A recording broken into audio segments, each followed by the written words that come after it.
Doors to my grief relief program are closing next week. If you've been considering joining me on this healing journey, now is the time to take action. We'll be coming together in a safe and supportive community to process and heal from various forms of grief and loss. Whether you're grappling over the death of a loved one, job loss, loss of your health, loss of your identity, or even grief of losing an older version of yourself, or any other forms of grief. This program is designed to guide and help you through the healing process. If you're ready to find peace and healing and nurturing support, don't miss out on this opportunity.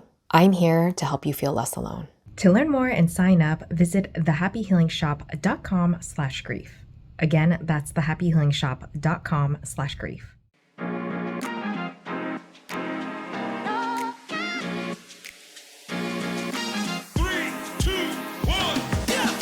After leaving the corporate 9-to-5 grind, I became the boss of my own spiritual business, helping others explore and navigate the human experience from insight, wisdom, and lessons learned along the way.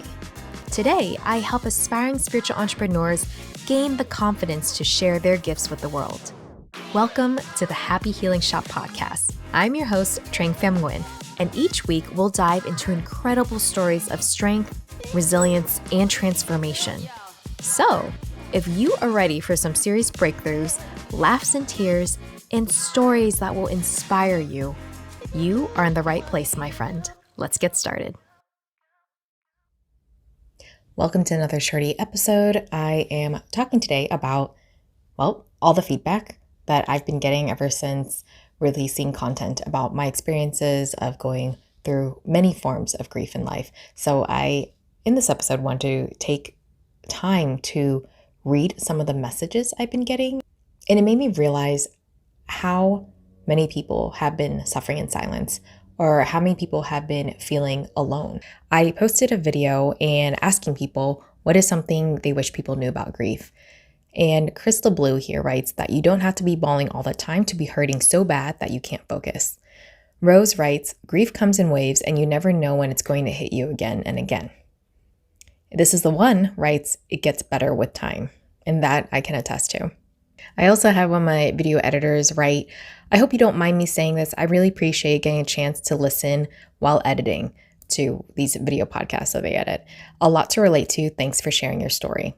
A lot of what you were saying was clicking for me, so I just wanted to mention that. And this is the part that made me go, oh wow, you never know when sharing your story could affect the person that you're working with, the person sitting right next to you, the person you happen to just meet at the grocery store. You never know. I posted a video about grieving in a relationship or divorce, and Lisa Marie here writes, had my heart broken for the third time 10 years ago. Haven't met anyone since who is emotionally healthy and sees relationships as a partnership, so I've stayed solo. I miss affection but won't settle for less. Twee writes, the feeling of starting over can be very daunting. Trust, don't be afraid to start over. You might like this story better. Another person writes, sending hugs. I think the other thing that's tough is when new grief comes up, it can trigger past grief and it all gets compounded. I posted a video about loss of health, and Sky Full of Stars here writes, I was diagnosed with celiac disease at the age of 23. I spent so much time grieving at family parties. I talk about my journey at Disney and being laid off and grieving over that. And someone wrote, the feeling of betrayal is brutal. After working my way up to a leadership position, I was laid off in November. My world had been turned upside down. There was another video about shedding old layers of who we are to become the authentic version of ourselves, and to shed those layers of what society or family has taught us to be. Callie Molina writes, I feel this so much. I grew up in a Latin family and it's very similar. I was always treated as less than. Society does it to singles too. Now, for people that have lost a pet or a fur baby, I actually got quite a few comments on that. I have a tabby cat, my first one. He was given to me on the anniversary of my miscarriage and he fills me with joy. And Mary writes, I have a chin pin. Her name is Mia. I'll share more at another time because I get so emotional, happy or sad. Animals bring us so much joy. Now, if you listen to my previous podcast episodes, I talk about pretty much essentially being kicked out of my cousin's place and scrambling to find a home. And one person on YouTube commented such a lengthy comment, but it really warmed my heart, made my day, So Elisa writes, "Thank you for sharing and being so vulnerable. I can relate to everything you say, and I just think it's great you have got it together enough to be able to do this video in itself. What you have been through is deeply traumatizing, and feeling like you have nowhere to go, no one who truly has your back, and nowhere you belong is crippling. Having a home and feeling safe within is a basic human need, but so good to see it definitely looks like you're winning right now. Thank you for your bravery. You're an inspiration." When I talked about losing my mom and the moments that broke me, Christina wrote, "Thank you for your truth, your strength, and most of all, who you are." Caliente Soul Expressions writes, "You are such a loving spiritual warrior. Thank you for sharing and being transparent. We never know who needs to hear experiences that can really help someone. Stress and grief are heavy things, but you deserve so much credit and love for even getting through it, let alone helping others through it as well. It's a big deal. Thank you for helping the world heal just by being your awesome self and sharing your stories. Keep shining, and thank you. I always enjoy the wisdom that this podcast gives me. It's very relatable, down to earth, and things I can share with others. It helps me reflect on my own life and transform experiences." Another listener writes, "I always love listening to what you have to say. You are so motivating, and I appreciate you giving advice to not let the healing work one needs to do to stop them from following their dreams, that a person shouldn't put life on hold no matter what. Both can be done together." I had a person DM me about losing their mom and their best friend, so to keep their privacy, I'm just going to sum it up a bit, but it was sharing about how she saw my video pop up on her newsfeed on TikTok, and she wanted to thank me for sharing it. She just lost her best friend.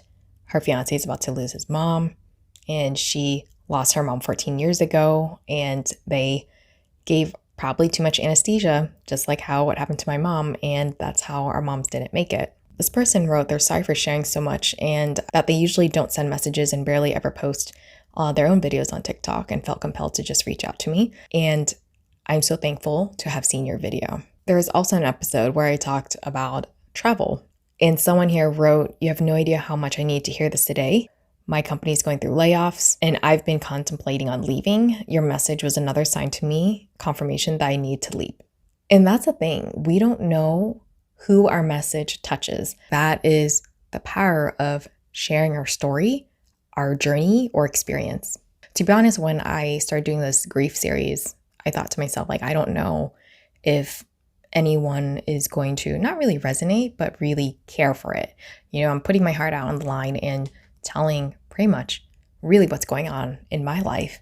I know that people went through what I went through because that is part of the human experience. I want to thank you for listening and for people that have commented, because it just really reaffirms that we need to talk more about this, that these stories need to be told. And you never know when your message or what you have to say will hit that person at the right time. And it's exactly what they need to hear at that very moment for them to be moved, for them to be inspired, or even for them to be able to see proof that, hey, they can get to the other side and see the light. So can I. It might take some time, but I will get there.